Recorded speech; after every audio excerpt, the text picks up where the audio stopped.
Bonjour, je suis Fred Gruyot, je suis moine zen depuis quelques années. J'aime bien le zazen et j'aime bien la nature et j'aime bien le jeûne aussi parce que mon père s'est guéri du cancer au degré 2 en jeûnant et il a guéri une autre personne au degré 3. Je crois beaucoup dans les capacités du jeûne à produire beaucoup de bienfaits et donc comme je pratique beaucoup zazen, j'ai expérimenté de faire zazen en jeûnant et dans la nature depuis 2020. Quand il y a eu le confinement avec la pandémie. Donc au début j'ai fait 2-3 jours, puis j'ai fait 6 jours. Et là ce coup-là je vais faire 9 jours parce que à chaque fois que je m'arrête, je sauterai toujours, je me dis ah c'est dommage, c'est déjà fini. Quand je parle de mes expériences de années de jeûne, en général ça fait peur aux gens, mais en fait ça se passe très bien, en tout cas pour moi. Mais c'est possible que pour d'autres personnes supportent moins le jeûne parce que c'est vrai qu'il faut, si on n'a pas l'habitude de jeûner, c'est peut-être un peu plus difficile. Mais il y a une barre qu'on lit dans les livres, en bout de 3-4 jours quand même. Disons que le corps a digéré pas mal de choses qui sont difficiles à digérer, il commence à carburer sur des trucs un peu plus clean, donc on se sent mieux, on se sent léger. Donc le principe du jeûne, c'est que le corps se nettoie parce qu'il digère toutes les merdes qui se trouvent dedans. Et donc, quand on fait zazen, en particulier, les articulations deviennent beaucoup plus souples. Et ça devient un plaisir de faire zazen et on attend. On a plus mal. Enfin, bon, il n'y a pas juste le jeûne, je fais aussi beaucoup de yoga. Et donc, c'est pour ça aussi que je propose pendant cette session de 9 jours de aussi faire du yoga, donc amener un tapis de yoga. Je vais pas dire que c'est obligatoire parce que en plus je vais pas obliger les gens, c'est un peu bête, mais ça fait partie de l'expérience pour moi. Parce que également quand on jeûne, c'est un peu difficile de chier la merde qui reste dans son corps. Et le fait de faire du yoga, les torsions en particulier, ça permet de transiter et de se vider complètement, ce qui est quand même drôlement agréable. Parce que quand on a de la merde qui reste dans le corps, ça gêne. Donc voilà. Et il y a pas mal de trucs à savoir, notamment pour les moustiques. C'est un autre truc que les gens me disent quand je dis que je fais ce truc-là en caméra, ils disent mais t'es fou, tu vas te faire bouffer par les moustiques. Et effectivement, il y a des moustiques, mais il faut être concentré. D'abord, quand on jeûne, les moustiques sont moins intéressés parce qu'ils sentent qu'il y a moins à bouffer. Et puis, on les supporte, on s'adapte. Un petit bain de mer, on sent plus rien, des piqûres qui a eu possiblement pu avoir lieu. Et donc, c'est pas un problème, il faut s'équiper. Donc, c'est super important si vous venez de participer à la réunion qui aura lieu 2-3 jours avant. Donc, d'abord, vous vous inscrivez, soit vous envoyez un mail, soit vous mettez votre nom dans. J'ai créé un événement. Mais le plus simple, c'est que vous envoyez un mail à l'adresse que j'ai mis sur la fiche. Et puis, je vous contacterai pour vous dire exactement la réunion, quand est-ce qu'on l'a fait. Il faudra vous libérer si vous ne vous libérez pas à la réunion. Si vous n'êtes pas à la réunion, j'accepte personne. J'accepte pas les gens qui ne viennent pas à la réunion. Et j'accepte pas forcément quelqu'un parce que c'est quand même une expérience costaud. C'est costaud, donc c'est pour ça que je fais pas trop de pub, une pub énorme. Moi, j'aime autant faire le truc tout seul parce que j'aime bien être seul. Et au moins, je suis certain que ça va bien se passer. Mais en même temps, je trouve ça marrant de proposer à d'autres personnes. J'ai envie de partager, je trouve ça tellement sympa. J'ai envie de partager. J'ai fait ça une fois avec Richard Ferré. Il a eu du mal parce qu'il avait mal au genou, parce qu'on a quand même fait un trajet en vélo assez consistant. Mais là, ça a changé. Je change mon point de départ. On part à pied.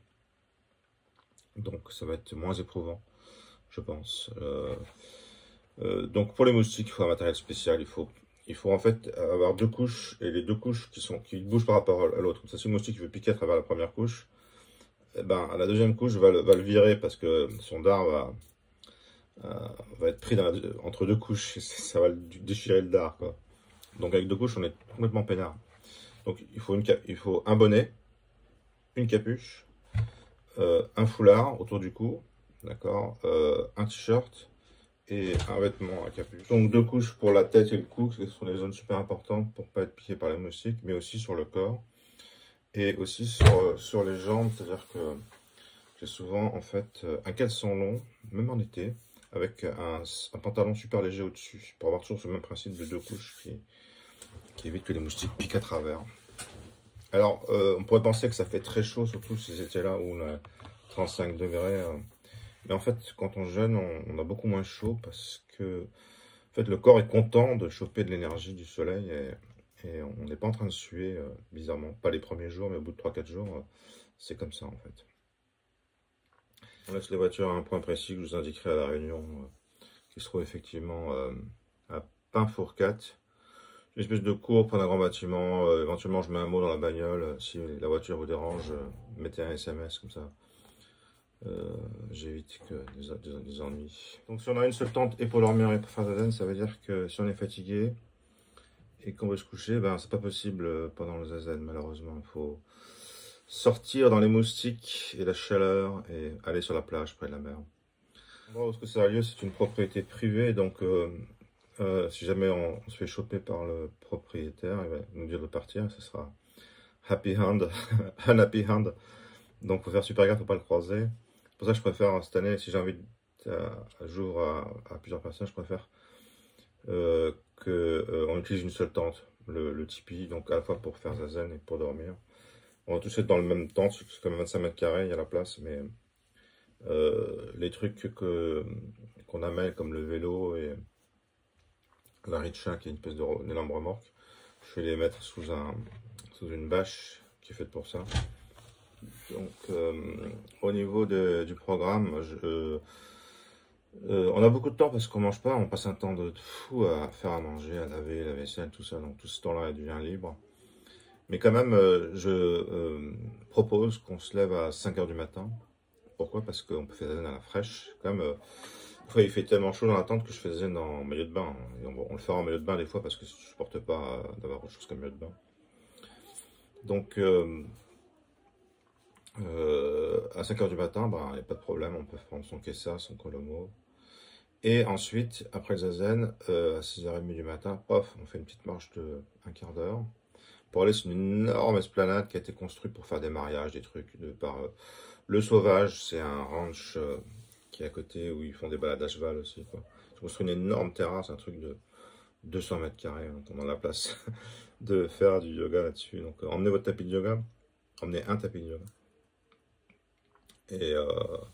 Et comme ça, après, on a du temps entre 7h et 11h pour faire une bonne séance de yoga. Après, quand on refait la scène de 11h, on se sent beaucoup énergisé. Si jamais il y en a un qui pète un plomb, il peut toujours rentrer à sa bagnole à pied tout seul pendant les 9 jours. C'est une expérience. C'est une vraie expérience. Il faut aimer le zazen pour revenir, sinon ça va pas le faire. Je limite à 4 en tout, comme il y a déjà Lydia et moi qui sont inscrits. Donc Lydia Kent, elle a déjà fait cet événement, donc elle sait un peu à quoi elle s'attend. Et puis donc il y a encore 2 places. Alors n'hésitez pas trop. J'ai oublié de dire en fait c'est vraiment la Camargue sauvage, c'est-à-dire que à perte de vue on voit rien de rien, on croit jamais personne. Sauf si on marche, mettons, 1 ou 2 km, le week-end, on peut voir des familles qui viennent avec leurs gosses, qui aiment bien être tranquilles, même en plein été.